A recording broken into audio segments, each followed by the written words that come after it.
Hello everybody. Hey, I'm out here today.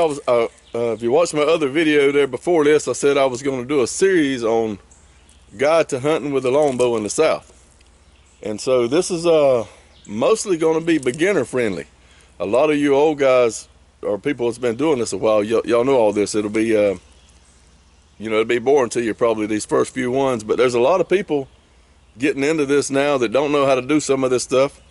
And basically, what we're going to start with is number one, it's going to be about longbows. We're not going to talk about recurves, any kind of recurve tuning or target archery or none of that. Hunting with a longbow in the South. And so I'm assuming if you're watching this, you already got a longbow or you're thinking about it. And what I have right here, I just got this bow in the mail and went on vacation for 3 days or 4 days and then came home and got it in the mail the day before I left. I've been about to bust to do something with it, and I've not shot it yet. So I've got a ASL, a Howard Hill style longbow here. This is a beauty made by Nate Steen.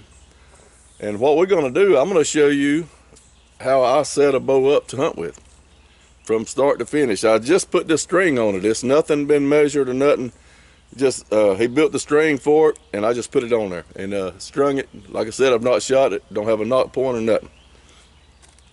And I have a lot of guys, they'll take their bows somewhere to get knock points put on and silencers and all that sort of stuff, and which is, you don't have to do that. This ain't rocket science. So I'm going to show you how I get this bow ready to shoot, and it's only going to take a minute. Number one is the string.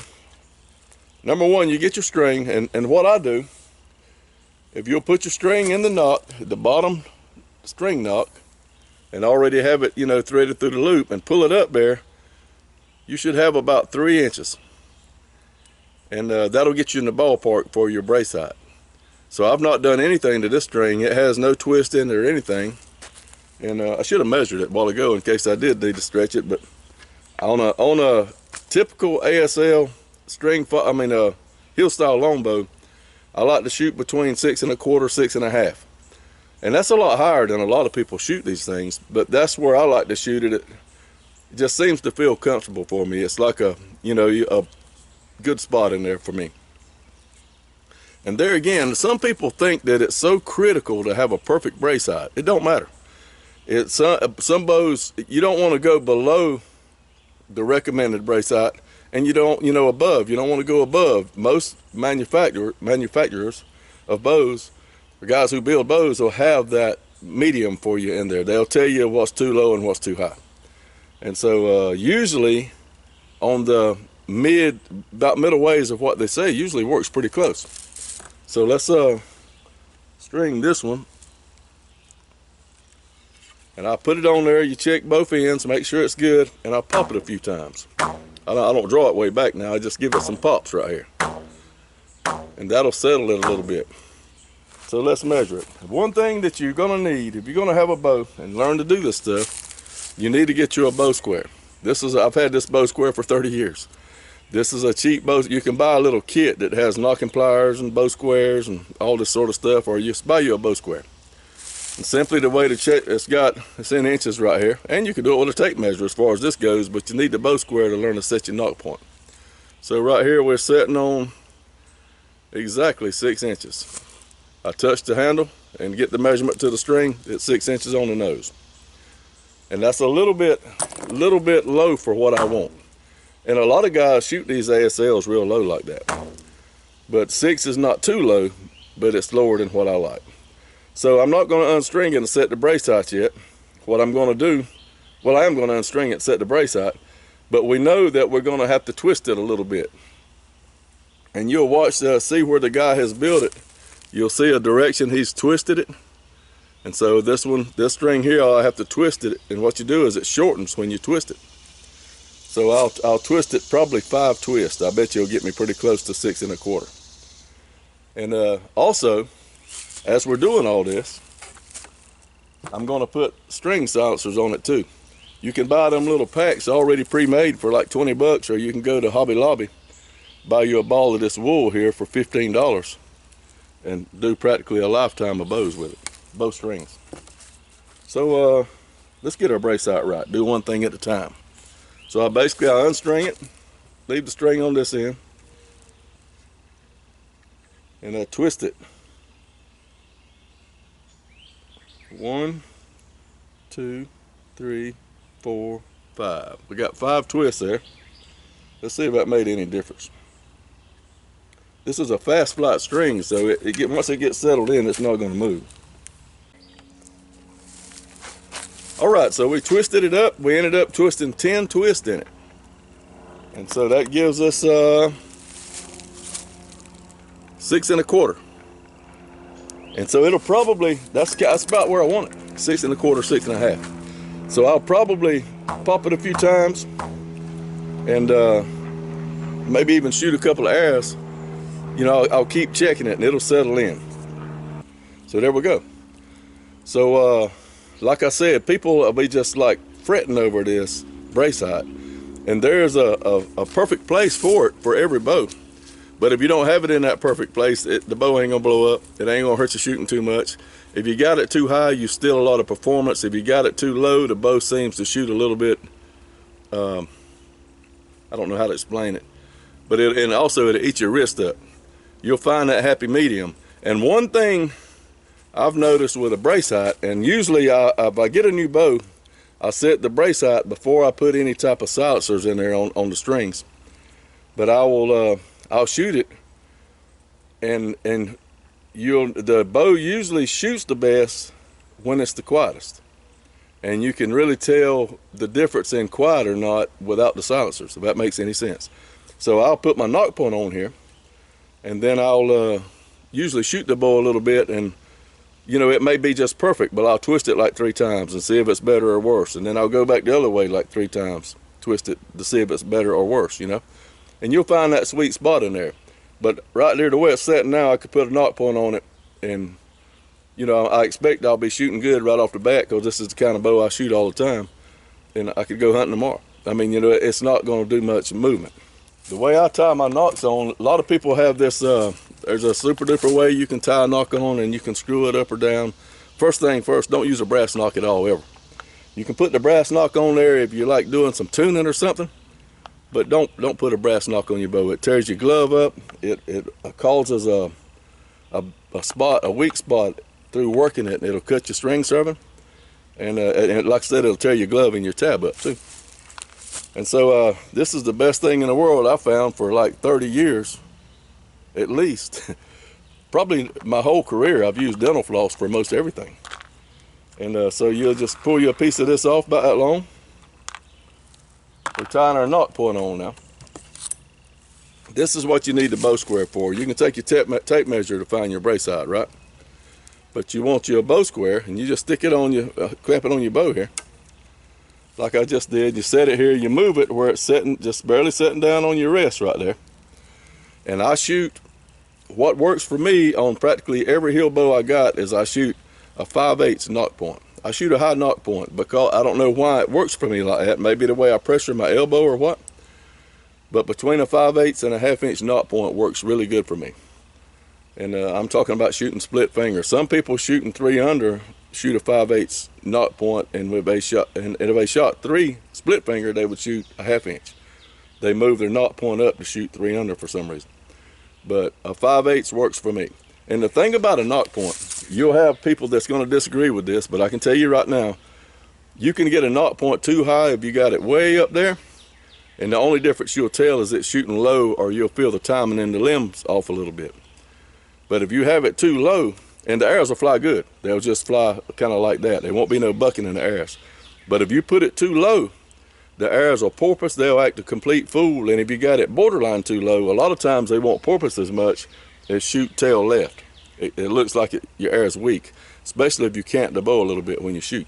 So I like to start out at borderline, the 5/8, 1/2 inch to 5/8 is in that safe zone where I know I'm not going to get any action off the shelf causing my arrows to cut up. So what I get a measurement, you see this thing has, you know, it's got measurements on it. So all you do is you go up to 5/8 and tie your dental floss. I'll do that real quick. I'll show you how to do this.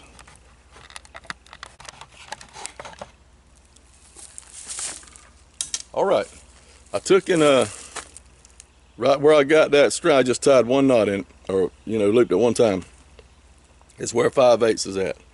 And I'll actually cinch this down pretty good because I want that string, the string will break if you pull it very much, but I kind of work it. I want it to go in between the serving. I want it to separate that strand, and then I just make wraps around it. If you see what I'm doing, I just go around it like that one time on each side and come back up. And I go upwards a little bit. Then I'll come back down, and I just make a big ball of string floss right there, dental floss. And kind of keep it snug as I go. You'll see what I'm doing there? All right, there we go. We wrapped that thing a bunch of times here. There's where our 5/8 is at right here. So we went from there up, wrapping, right? And when I got a pretty good knot there, I take in, I'm sweating, it's 93 degrees. I'll tie it, I'll tie the two pieces together in a double knot, then I wrap it again, tie it again, go around a few more times, tie it again. That way if it comes loose, it's only going to unravel one time and there's another knot. And I've actually, these won't come loose. I'll slip them off and take the lighter and singe them off a little bit, and they're good to go.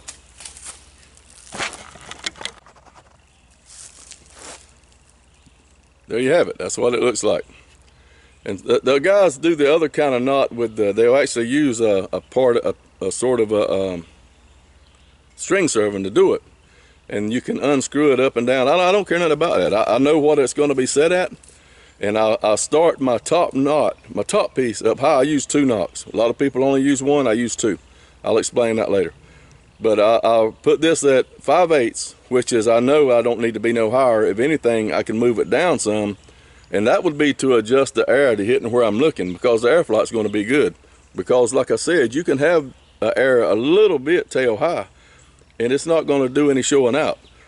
Whereas if you bring it down too low, it's going to act a fool. So I start out on the safe side of height on the knot point. That's why I do it at 5/8.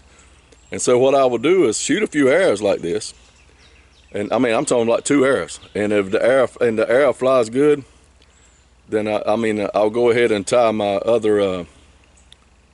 my second knock on right there. But what I do, the reason that I use 2 nocks is I'm a hunter first. I don't care nothing about anything else. And say, well, they say the Howard Hill, he would draw and come down on top of his knock. I don't do that, because I may be sitting there and have my bow hanging, especially if you're hunting out of a tree stand, your bow's hanging, your knock's sitting like this. I shoot a heavy front end, the thing's going to slide up on me maybe. I want it to be trapped in between too, because I actually missed a deer one time when I was walking actually, and I managed to slide my hand down a little bit, and I shot. My arrow was low, and I shot, and it kicked and bucked, and I shot over the deer's back. So I want to trap that knock in there, and I can find it in the dark without looking. I slide my knock on, bring it down to the hump, raise it up, and put it in the gap. So I'm not that much of worrying about speed knocking, to be honest with you. I just want it to be there and not move. So even though I shoot split finger, I do shoot 2 knock points, one above and one under. So and really, it's really simple what you do with the one under. Put your knock on there, your string on there, and you can see that jucker's pointing downward a little bit. That's what I want. And you come down probably about 1/8 of an inch, about this much, and tie your other one. Let it bite between the threads of the serving, and then come this way with it and make you another knot like that. Really simple stuff. Just tie it on.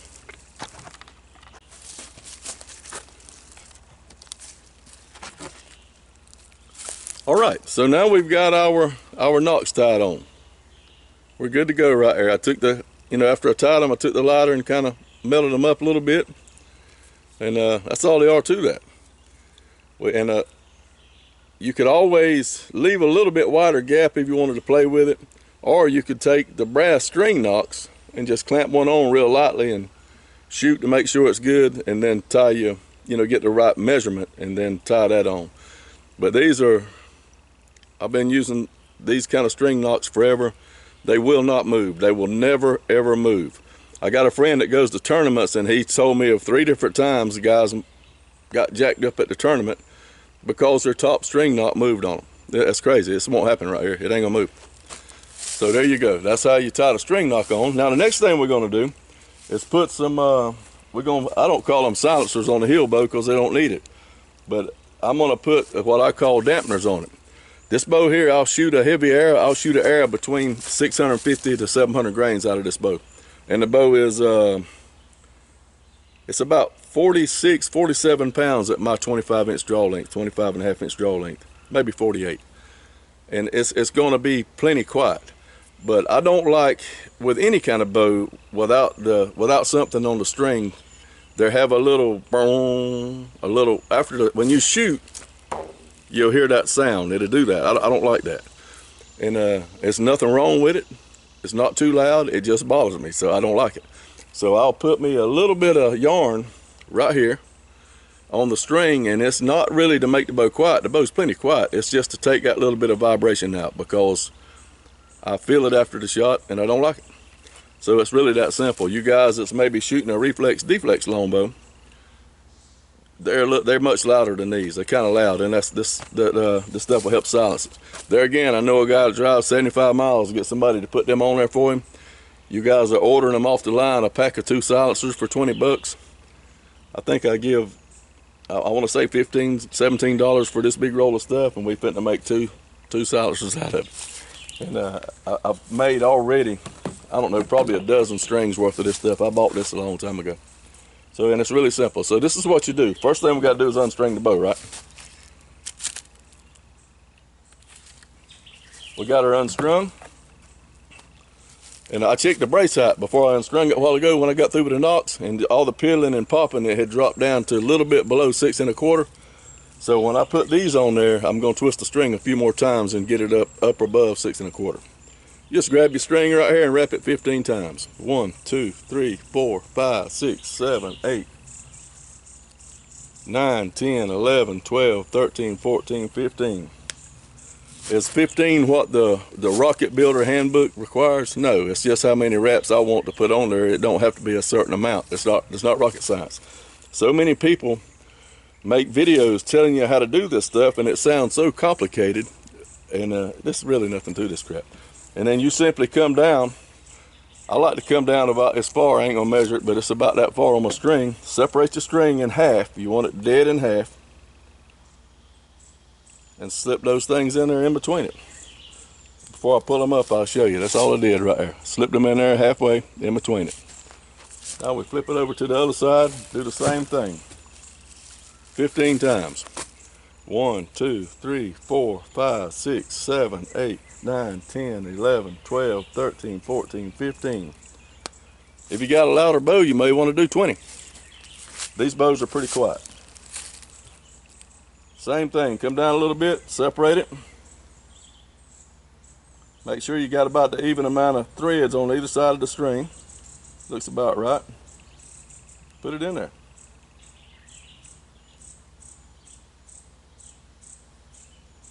All right, so now I'm gonna string it back up after I twist it a couple times, like I said.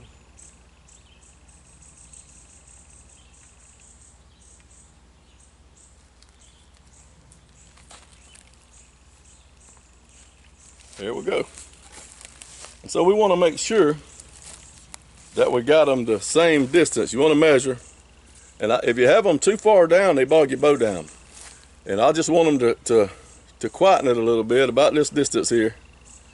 I don't know what that is. That's maybe 13, 14 inches. But we'll measure and make sure that both of them are the same distance from the ends.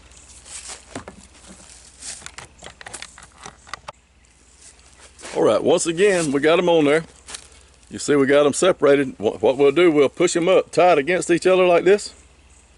And I'll like twist them, and that draws them in a kind of tight spot there. And I'll take my dental floss and make wraps across it like this. A few wraps that way, a few wraps that way, tie it and singe it. Do both of them the same way. All right, we got them tied on and tied in. Then all you do is just pull them up and barely cut the ends of them off with some scissors.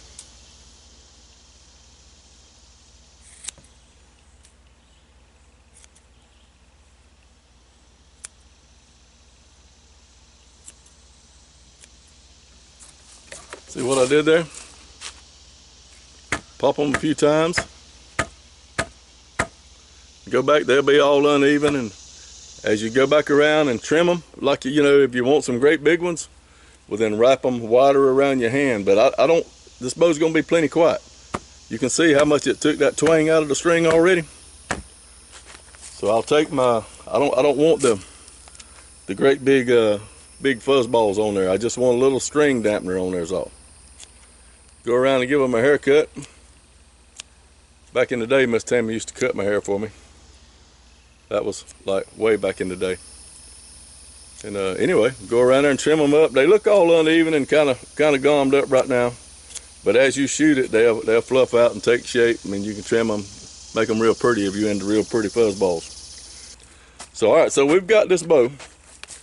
We've got our string nocks on it. Let's see what our brace height is. We moved it a little bit a while ago. Remember, we're shooting for a little bit over 6 1/4. Our brace height is 6 1/4 on the nose.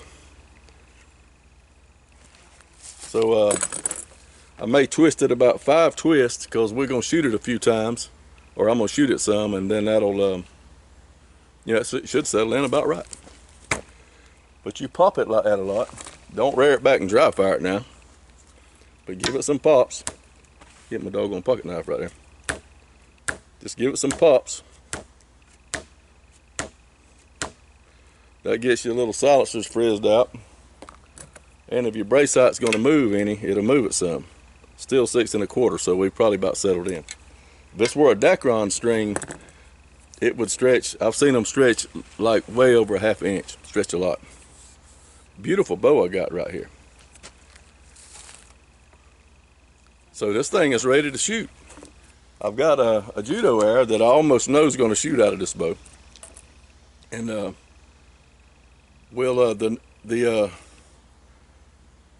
next thing that you got to figure out, the title of this video is getting your bow ready to shoot. And we got this bow ready to shoot. But is it ready to hunt? No, because what you have to decide now is do you want a quiver on this bow? You know, what are you going to use? And that'll be the next topic. So here we go. On this video, we did what we set out to do. We put a string on our bow. We tied our silencers on there. We tied our knock points on, and we got our brace height set. We're ready to go hunting. And a lot of bows won't have this shelf stuff already on there. Nate's already got this stuff on there. And maybe on another video, I'll show you how to do that. But basically, go get you some felt or Velcro from Hobby Lobby or somewhere, and take the soft side, not the hard side, but the soft side. Cut you a little triangle and stick right there. Stick you one on the plate. Trim it up real nice, and there you got an arrow rest. Thank y'all for watching my video. And like I said, people tend to make this more complicated than it is, and it actually scares people away because some people live like me. There's nobody around here I could go for help if I didn't know how to do this, and before internet and all that. And so I learned this stuff on my own, and it's really not hard to do this stuff. And you know, we as bow hunters with experience, and archers, if you want to call it that, we need to make things, we need to help these younger guys. They're the next bow hunters, and we need to show them the simple ways and not make it so hard that it discourages them. The same way whenever we preaching Christ to someone, and a new Christian comes into the fold, don't complicate them with a whole bunch of stuff. The whole Bible matters, but what matters most is the salvation that you get through Jesus Christ. And we need to keep them 100% the focus on that, and feed them the Bible as we go, and not turn them away with complication, but keep them drawn in there through love. Y'all keep the good Lord first, and I'll see you on the next one.